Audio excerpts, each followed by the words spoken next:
You have a fear that Putin would use one. A nuclear weapon? Yes.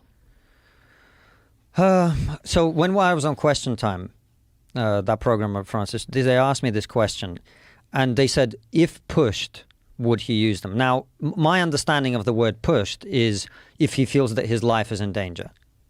That's what I mean by pushed. Right. I think in that situation, he would use them. However, that does not mean that they would end up being used. He may press the button, but the signal might not get to the destination. Do you see what I'm saying? Yes. There is a team of, it's not just a button that releases nuclear weapons. There's a bunch of people in between. Right. Right?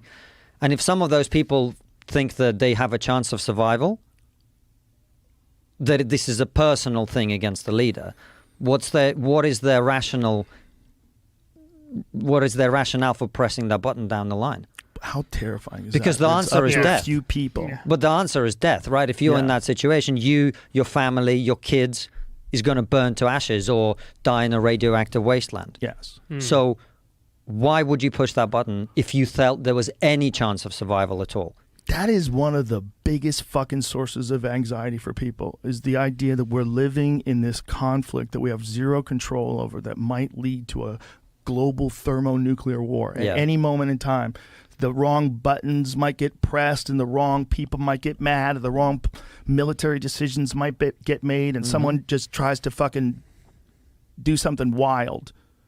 And we didn't really think that that was a possibility until this Ukraine invasion. Yeah. I think the Ukraine invasion opened up a lot of people's eyes, because there's so many people from Ukraine that have relatives in Russia and vice versa. It's not like you might be at war with your own people, like people that you are literally related to. Like, that's what's crazy. I have family on both sides. It's wild.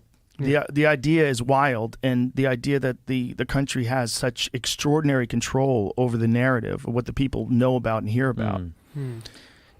Well, 80% of Russians get their news from TV, and the message is very consistent and very clear. We're about to be attacked.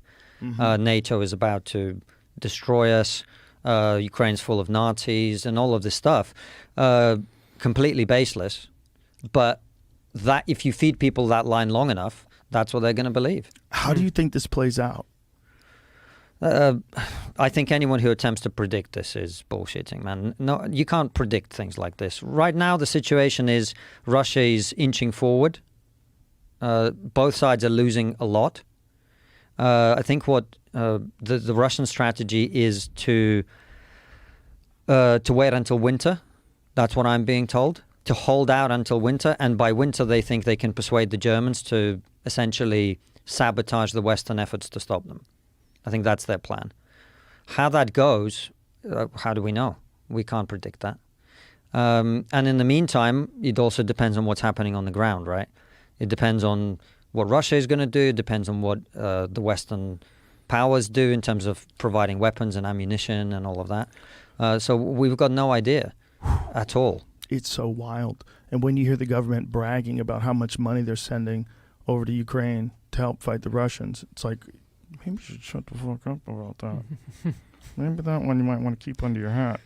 Oh, you mean in terms of talking about it publicly? I mean, I'm joking, but I'm saying like the idea that we're essentially paying for this war. So are we at war? Or like what point in time do you become at war with Russia? You're not paying for this war. You're supporting a country that's defending itself. I agree, but I'm not saying they shouldn't do it. What I'm saying is, I'm not saying they should. I'm not saying I don't have an opinion about it. It's for American taxpayers